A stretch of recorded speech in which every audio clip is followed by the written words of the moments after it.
Antes do tudo, já se inscreveu no canal? Então corre, ativa o sininho e deixa seu like. Aqui revelamos as histórias militares mais chocantes, que os governos tentaram enterrar para sempre. O general norte-americano, Leonard H. Merrick, era uma lenda viva do comando tático da OTAN, condecorado em 3 continentes, e temido até pelos próprios aliados em reuniões estratégicas. Seus dossiês sobre manobras do Pacto de Varsóvia eram usados como referência em academias militares e centros de inteligência em Washington. Aos 52 anos, ocupava uma posição singular. Liderava a seção de contraofensiva Europa Central, responsável por montar respostas rápidas a ameaças soviéticas entre a Alemanha Ocidental e os Balcãs. Nada indicava instabilidade, dúvida ou risco de traição em seu histórico. Sua lealdade à bandeira era considerada inabalável. Mas tudo mudou numa manhã cinzenta de março de 1984, quando, sem autorização, Merrick cruzou a fronteira interalemã a bordo de um jipe militar desarmado. Ele dirigia sozinho, com uma pasta metálica no banco do carona e um mapa dobrado entre as pernas. Ao atravessar o posto de Olmstedt, do lado oriental, parou diante de guardas da RDA e ergueu as mãos, entregando-se sem resistência. O general mais preparado da OTAN acabava de desertar, e ninguém entendia por quê. O impacto em Washington foi imediato e devastador, gerando pânico interno no Pentágono e silêncio absoluto nas comunicações oficiais. O presidente foi informado em uma reunião de emergência com o Conselho de Segurança Nacional, onde o nome de Merrick surgiu acompanhado por palavras como crise, vazamento e trauma estrutural. Assim iniciou uma varredura de suas comunicações, registros e viagens anteriores, procurando qualquer sinal de instabilidade, chantagem ou infiltração. Nada fora encontrado. Sem dívidas, sem contatos irregulares, sem histórico de comportamento errático. Do outro lado do mundo, a imprensa russa noticiava o acontecimento como um ato de consciência de um alto oficial ocidental contra o imperialismo capitalista. Mas os serviços de inteligência soviéticos estavam tão surpresos quanto os americanos. Merrick não era um agente deles, nem constava como ativo prospectivo. Ele simplesmente apareceu, apresentou-se ao comando da Stasi, entregou documentos e pediu uma reunião com o alto comando russo. Seus primeiros depoimentos, criptografados e enviados à sede da KGB, chocaram até os veteranos da contra-inteligência. O que ele sabia colocava em risco o equilíbrio da Guerra Fria. Os papéis que Merrick entregou à Stasi continham informações sensíveis demais para serem consideradas apenas desertorismo. Ali, estavam plantas atualizadas de bunkers secretos da OTAN, senhas de acesso a canais de comunicação criptografados e códigos de lançamento de exercícios militares simulados. Mas não era só isso.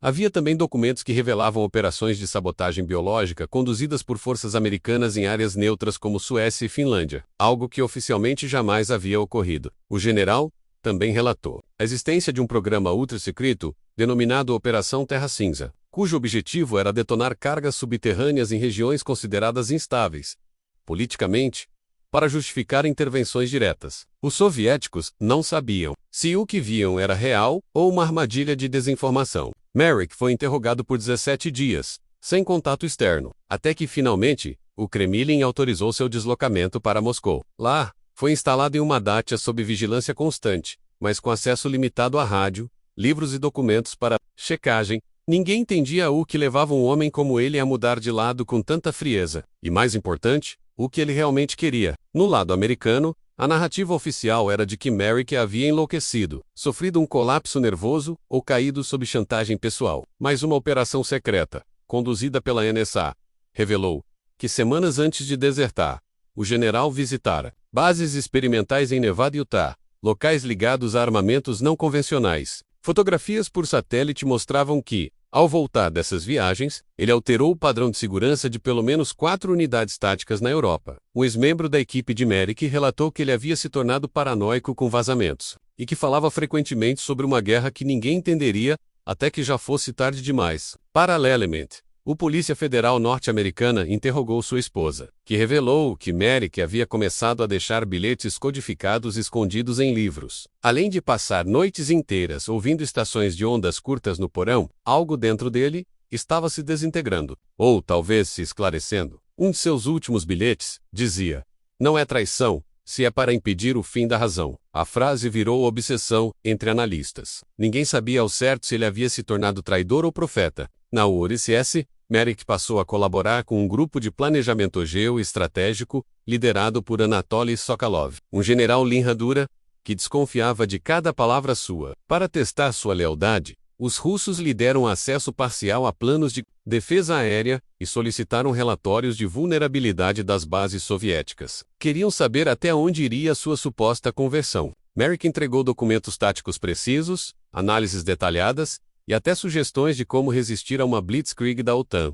Mas, ao mesmo tempo, começou a espalhar dentro do sistema soviético dúvidas sutis sobre os próprios planos de Musk. Em conversas informais, levantava hipóteses de sabotagem dupla, estratégias de autodestruição e riscos da centralização absoluta. Alguns oficiais passaram a escutá-lo com mais atenção. Outros viam nele uma ameaça ocidental camuflada. Ninguém sabia ao certo. Ele estava servindo a União Soviética menos ou plantando uma semente para enfracos lá por dentro. O jogo de espelhos havia começado, e Merrick, agora general desertor, parecia ser o único com o mapa completo da ilusão. Enquanto isso, um grupo especial da CIA conhecido como Fantasma 7 foi ativado para eliminar Merrick ou capturá-lo vivo. Agentes infiltrados chegaram a Moscou sob disfarce diplomático, com apoio da embaixada americana e de contatos na Finlândia. Uma operação arriscada foi montada: invadir a Dacha em que Merrick estava hospedado, sedá-lo e extrair o ex-general pela fronteira ártica. Mas no dia da missão, a inteligência soviética interceptou uma transmissão codificada que denunciava o plano. A casa foi evacuada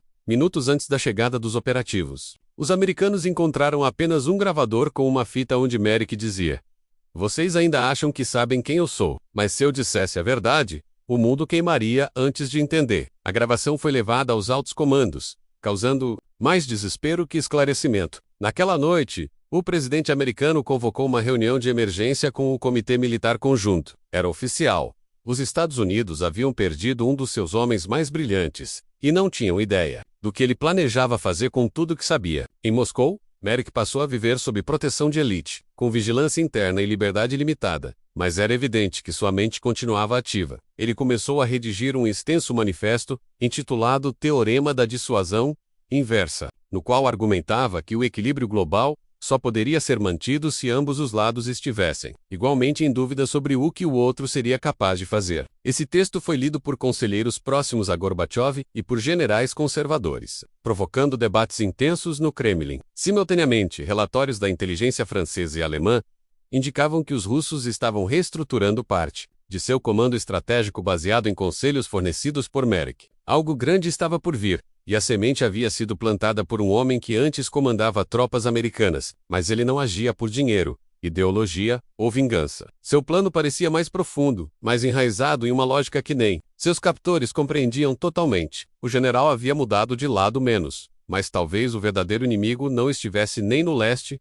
nem no oeste, e sim no próprio coração da guerra.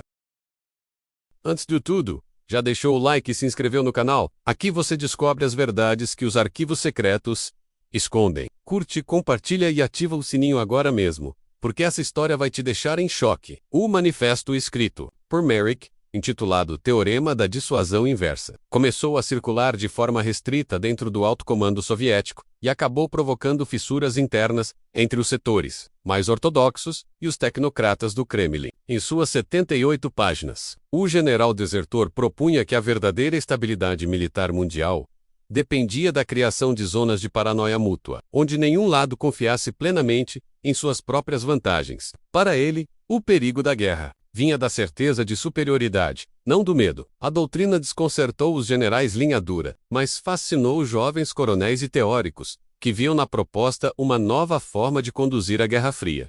Ao mesmo tempo, Merrick sugeria que ambos os blocos estavam sendo manipulados por uma rede oculta de interesses transnacionais, com ramificações nas indústrias bélicas dos dois lados. Essas acusações começaram a provocar desconforto até mesmo dentro da KGB, que passou a desconfiar de que o general sabia mais do que dizia. O clima em Moscou começou a se fragmentar, e algumas vozes começaram a propor que ele fosse devolvido ou eliminado. Enquanto isso, a OTAN organizava um evento chamado Operação Nêmesis, que simulava um ataque estratégico em larga escala, com deslocamentos de tropas, ensaios de lançamento nuclear e blackout de sistemas de comunicação. O objetivo era testar a reação soviética, mas também observar se as informações de Merrick haviam alterado sua postura defensiva. Satélites americanos detectaram movimentações incomuns no território russo, com reforço nas regiões mais vulneráveis indicadas por Merrick semanas antes. Isso confirmava que seus dados estavam sendo utilizados. No entanto, algo estranho aconteceu. Durante os testes da OTAN, 3 estações de radar da Força Aérea Americana apresentaram falhas simultâneas inexplicáveis. Um relatório interno levantou a possibilidade de sabotagem interna e Merrick se tornou o principal suspeito, mesmo estando a milhares de quilômetros de distância. Assim alertou o governo britânico para reforçar a segurança em suas bases de mísseis nucleares. Estava claro, o general havia mexido em algo muito maior do que simples estratégias de campo. Ele parecia estar alterando a própria estrutura de comando do conflito. Em Moscou, o debate sobre o que fazer com Merrick se intensificou. A cúpula do Exército Vermelho considerava transferi-lo para uma instalação isolada na Sibéria, enquanto membros do Politburo sugeriam usá-lo como peça de propaganda global. Mas o general tinha seus próprios planos. Ele pediu uma audiência direta com Mikhail Gorbachev, alegando possuir informações que poderiam salvar a URSS de um colapso iminente. A princípio o pedido foi negado, mas uma carta cifrada que Merrick enviou à embaixada sueca caiu nas mãos dos serviços de inteligência russos, forçando o Kremlin a reconsiderar. Na carta, ele detalhava um plano de ação que previa um colapso econômico do bloco soviético em menos de 10 anos, com base em projeções energéticas, tecnológicas e financeiras. O conteúdo foi considerado alarmante e incrivelmente preciso. Gorbachev, relutante, aceitou encontrá-lo sob forte escolta e vigilância total. O encontro durou 4 horas e mudou o rumo da história soviética mas o que foi dito ali permaneceria um mistério por décadas. Após a reunião, Merrick foi transferido para uma base militar subterrânea fora de Moscou e sumiu dos registros públicos. Enquanto isso, do outro lado do Atlântico, o clima entre os militares americanos era de paranoia e instabilidade. General Nicholas Torrance, superior direto de Merrick antes de sua deserção, foi destituído do comando e passou a ser investigado por ligações com empresas privadas de armamentos nucleares. Surgiram suspeitas de que Merrick havia descoberto um sistema de desvio de verba envolvendo oficiais de alta patente da OTAN e consórcios da indústria bélica. Uma rede subterrânea chamada Espectro de Aço foi mapeada por agentes da NSA, ligando laboratórios, fábricas e políticos de ambos os lados do conflito. Essa revelação colocou a Guerra Fria em nova perspectiva. Talvez não fosse apenas uma disputa ideológica, mas um teatro geopolítico alimentado por interesses ocultos. Merrick parecia estar destruindo o equilíbrio não com armas, mas com verdades perigosas. Sua deserção, agora, era vista não apenas como traição, mas como exposição de um sistema inteiro de corrupção globalizada, e muitos já começavam a temer que ele dissesse mais do que o mundo podia aguentar ouvir. Na base militar subterrânea, onde Merrick fora instalado, engenheiros russos, oficiais de inteligência e analistas políticos começaram a trabalhar sob sua supervisão, usando modelos táticos baseados em seus algoritmos. Merrick havia criado um sistema chamado Cerebrum, que simulava cenários geopolíticos futuros com base em decisões tomadas por líderes militares e civis. O sistema usava parâmetros que incluíam fatores emocionais, desinformação, economia, bélica e manipulação de opinião pública. A KGB ficou fascinada com os resultados. O Cerebrum previa com 87% de precisão as reações da OTAN a determinados movimentos estratégicos. Com isso, a União Soviética passou a antecipar manobras inimigas com uma eficácia sem precedentes. Mas havia um problema. Merrick avisou que o sistema também era capaz de prever colapsos internos causados por excesso de controle e recomendou cautela no uso. Os militares, no entanto, não deram ouvidos. Estavam obcecados por vencer a guerra informacional. E assim, sem perceber, começaram a caminhar exatamente para a armadilha que o próprio desertor alertava. Era como se ele estivesse guiando o fim de ambos os impérios. A essa altura, vários líderes europeus passaram a desconfiar que algo muito maior estava acontecendo nos bastidores da Guerra Fria. O chanceler da Alemanha Ocidental solicitou à Comunicação Intraat um dossiê completo sobre Merrick, temendo que o continente estivesse sendo manipulado por uma mente que operava acima da lógica dos blocos tradicionais. Em Paris, membros da inteligência francesa interceptaram uma mensagem codificada que sugeria que Merrick estaria tentando intermediar secretamente uma aproximação entre China e o RSS, Se isso fosse verdade, os Estados Unidos da América perderiam completamente sua posição dominante no xadrez global. Mas não havia provas, menos apenas sinais, suspeitas e o medo crescente de que Merrick tivesse se tornado algo mais do que um general, um arquiteto de um novo mundo. Analistas começaram a chomolô Jill Clausewitz, da Sombra, um estrategista, que usava a desordem como arma. Enquanto isso, a população mundial permanecia no escuro, sem saber que o equilíbrio do planeta estava sendo decidido por um homem que desaparecera oficialmente, e cada passo dele deixava para trás um rastro de incerteza menos, e de revelações ainda não compreendidas. Foi então que, em janeiro de 1986, surgiu uma transmissão enigmática em uma frequência de rádio militar, desativada há anos, captada por estações na Noruega, Islândia e Canadá. A mensagem era composta por números, trechos de discursos de líderes mundiais e fragmentos do manifesto de Merrick. Assim a KGB rastrearam a origem do sinal até uma ilha no Ártico, onde existia uma antiga estação meteorológica soviética desativada. Ao investigarem o local, não encontraram ninguém menos, apenas equipamentos criptografados, com mensagens que pareciam vir do próprio Merrick. Ele havia criado uma rede alternativa de comunicações, fora do alcance das superpotências. Analysts concluíram que ele estava tentando criar uma terceira via, uma espécie do governo invisível, baseado em equilíbrio técnico e inteligência estratégica. Sua missão agora era clara: sabotar o sistema de dominação dualista que mantinha o mundo dividido entre Estados Unidos da América e o RSS. E para isso, ele precisava desaparecer completamente. A guerra, como todos conheciam, estava sendo reescrita, não com tanques ou mísseis, mas com ideias, algoritmos e desobediência racional. Você está prestes a descobrir o fim dessa trama secreta, menos então curte. Agora, se inscreve no canal e ativa o sininho, porque o que vem a seguir foi ocultado por décadas. Em março de 1986, um avião de transporte Antonov 124 da Força Aérea Soviética pousou sem identificação em uma base aérea no deserto da Mongólia Interior. A bordo, um único passageiro, o General Merrick. Ele havia solicitado sua própria evacuação do Ártico por meio de um protocolo criptografado conhecido como fantasma invertido. Acionado manualmente, sua justificativa era clara. Havia detectado movimentos paralelos de sabotagem em Washington e Moscou contra sua existência. Temendo que seu conhecimento estratégico fosse utilizado por facções extremistas, decidiu encerrar suas transmissões e reaparecer onde ninguém esperava. Durante os dias seguintes, comandou uma reunião secreta com 4 agentes desertores da CIA, 3 coronéis chineses e um conselheiro de tecnologia da Índia. Seu plano era ousado: criar uma aliança de inteligência neutra para desmantelar as estruturas ocultas de dominação global que ele havia exposto, mas havia um preço. Ele precisava sumir de vez da face da Terra.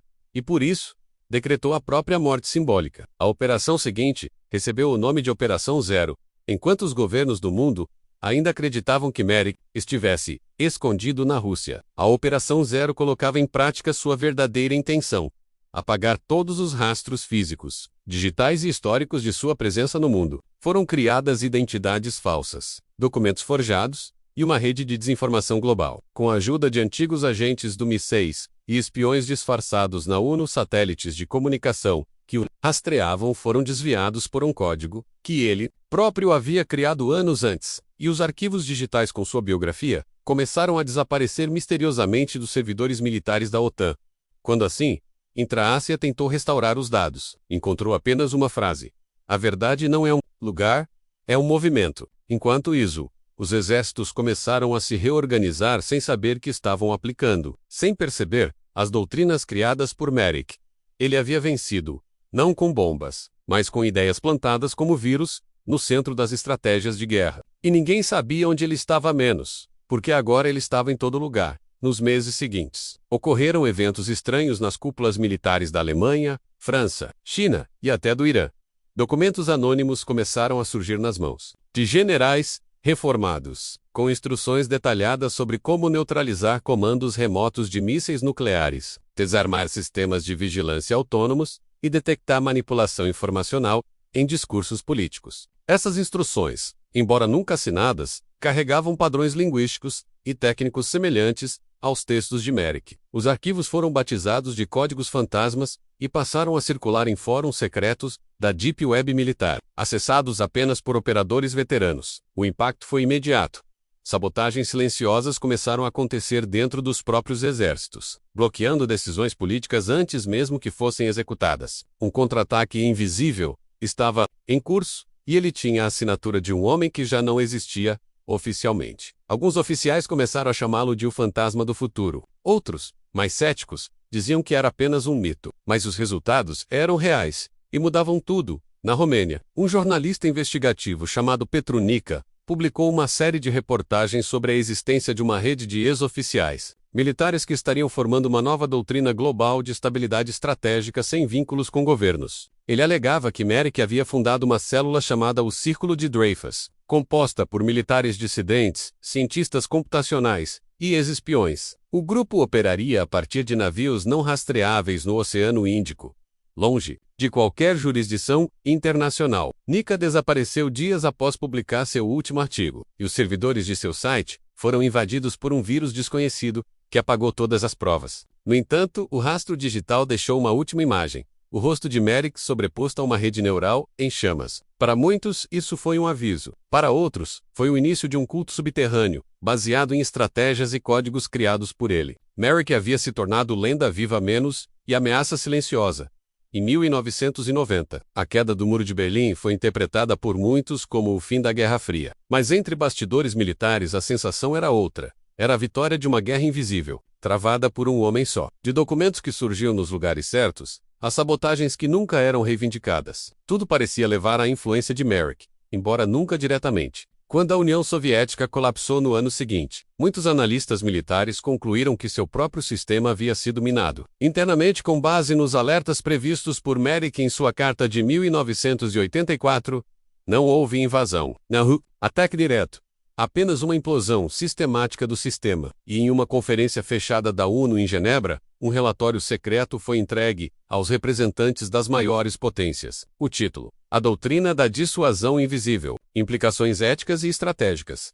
Nenhuma assinatura, mas todos sabiam quem o havia escrito. E ao final, uma última frase: a guerra acabou, e vocês nunca viram o campo de batalha. Os anos se passaram, e a figura de Merrick foi lentamente sendo apagada dos registros históricos. Os arquivos da OTAN e do Pacto de Varsóvia mencionavam seu nome apenas em notas de rodapé, como se ele fosse um elemento menor em eventos muito maiores. Mas entre analistas de elite, seu nome era sinônimo de revolução silenciosa. Universidades militares passaram a estudar suas ações como modelos de guerra híbrida, ainda que sem nunca admiti-lo publicamente. Em 2003, um manuscrito criptografado foi entregue na sede do Vaticano, endereçado ao pontífice, contendo instruções éticas para um mundo pesquara informacional. A caligrafia batia com a de Merrick. Ninguém sabe como chegou lá. E, em 2011, imagens de satélite mostraram uma silhueta humana solitária, caminhando na região proibida do Cazaquistão, usando um casaco militar russo dos anos 80.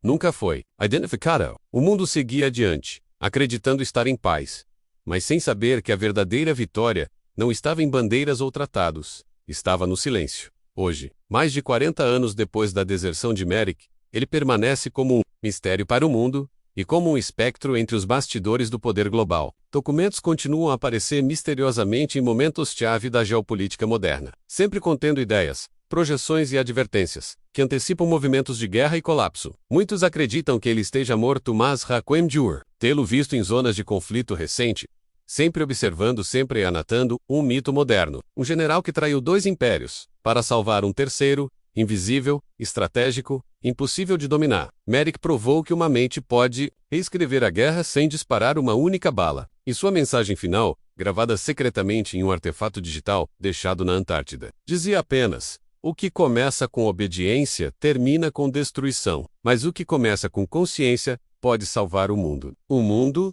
nunca entendeu por que ele mudou de lado, mas talvez, no fundo, ele nunca esteve de lado algum. Ele estava acima.